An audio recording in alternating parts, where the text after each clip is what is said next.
5 Reasons to Leave Home for Work by Krishna's Mercy. Kabhu na badhibe tomar vishay tarang, punarpi ei thanyi pabe mor sang. Quote, Shri Chaitanya Mahaprabhu further advised the brahmana Kurma, if you follow this instruction, your materialistic life at home will not obstruct your spiritual advancement. Indeed, if you follow these regulative principles, we will again meet here, or rather, you will never lose my company. Chaitanya Charitamrita, Madhya 7:149. 1. There are distractions. The amount of noise is intolerable. Seriously, I don't think anyone has it this bad. The yelling pierces through my ears like a knife. If I'm lying down, trying to sleep, I feel my heart jump at the sudden sound. That cannot be good for my health. If I travel somewhere else, if I leave home, it is like putting on a warm blanket during the coldest winter night. I immediately feel safe and secure. I have the opportunity to carry out work without so much else getting in the way. 2. There is interference. If I stay at home, I essentially have to proceed clandestinely.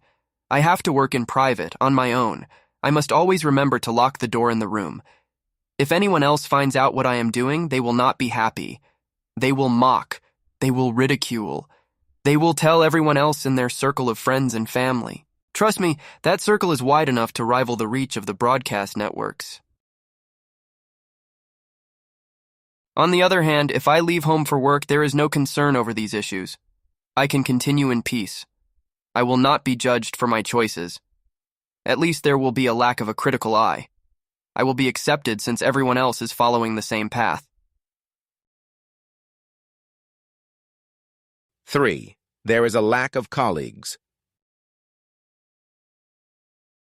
Why am I leaving home? I need support. There is strength in numbers. We can learn from one another. We can share our doubts, our fears, our obstacles, and our shortcomings. We can provide tips and tricks that we have learned from experience in the field. If I stay at home, I am all alone. I have no one to help me. No one has the same interest. They think I am crazy, to begin with. They do not approve of my direction. It is like trying to walk forward while constantly facing a heavy wind, blasting cold and ice in my face. 4. The playing field is non-existent. There are no opportunities to practice where I live. It is just the way it is. I have to essentially create my own playing field, hoping that interest will increase. There is nothing wrong with going that route, but I am not prepared to handle the burden just yet. I am too immature in the discipline to be able to lead others. I need support at the moment. I need greener pastures, a place where there is ample opportunity to practice. 5. There is serious ambition. I could remain local. I could rise to the top. I could become prominent. But then where would I go after that? I am limited in my potential to influence. If I leave home, I can carry the same ability, but automatically be known throughout the world. I want to rise to the very heights. I do not want to settle for second best. In studying the history of the practice of Sanatan Dharma in the kshetra of the material world, we see that the well-known leaders are often traveling renunciants. They end up begging for a living. It is like voluntarily becoming homeless. Except there is respect with this path. Kings and men of sufficient means feel an obligation to support such ascetics, who are something like beggars going door to door. There is the famous instance of the brahmana named Vishvamitra visiting the royal palace of King Dashrath in Ayodhya.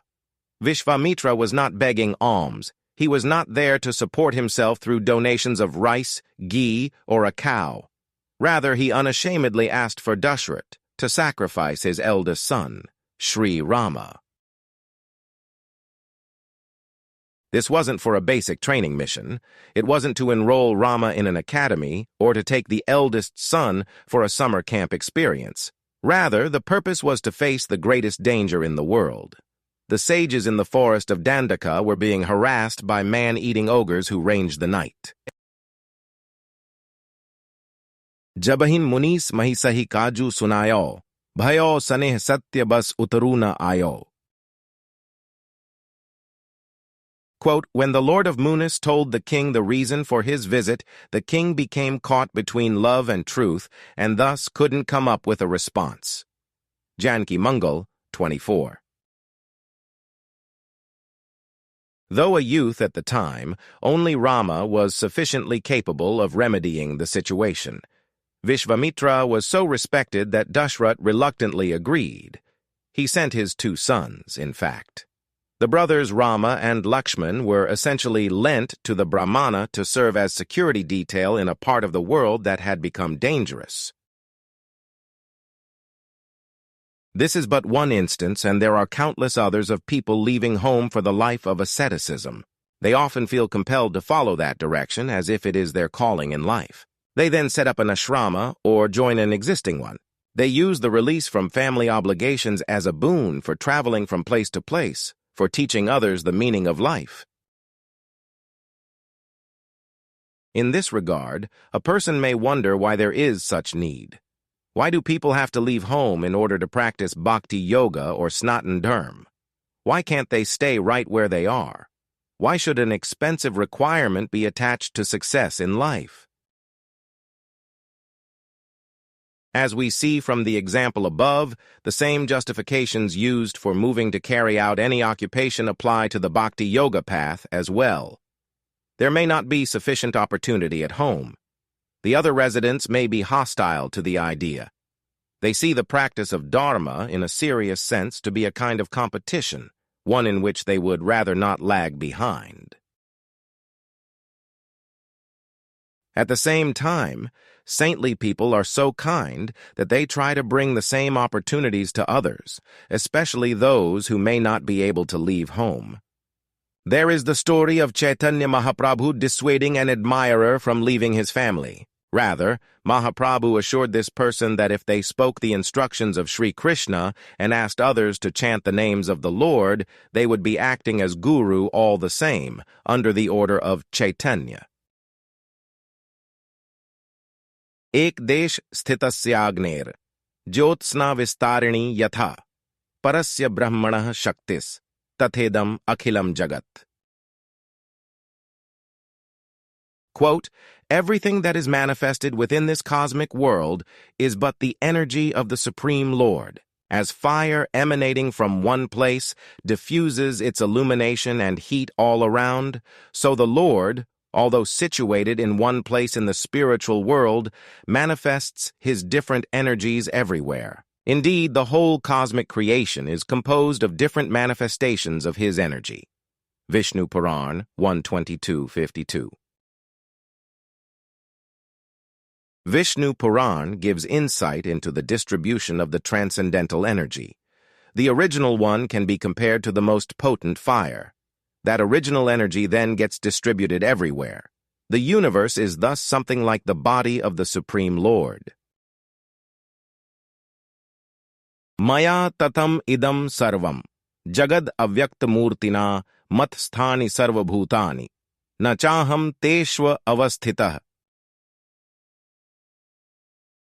Quote, by me in my unmanifested form, this entire universe is pervaded. All beings are in me, but I am not in them. Lord Krishna, Bhagavad-gita 9:4.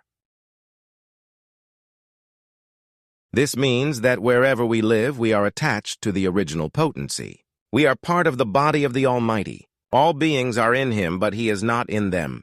There is always the opportunity for success, whether living at home with family or taking residence inside of a desolate cave, detached from civilization. The necessary ingredient is remembrance, to always think of God the person and to remain his dear servant. In closing, since like the greatest fire at head, its influence everywhere to spread, whether living with family at home or in desolate cave all alone, on order of Chaitanya hearing, obstacle of circumstances clearing, always in proximity near to remain his servant dear.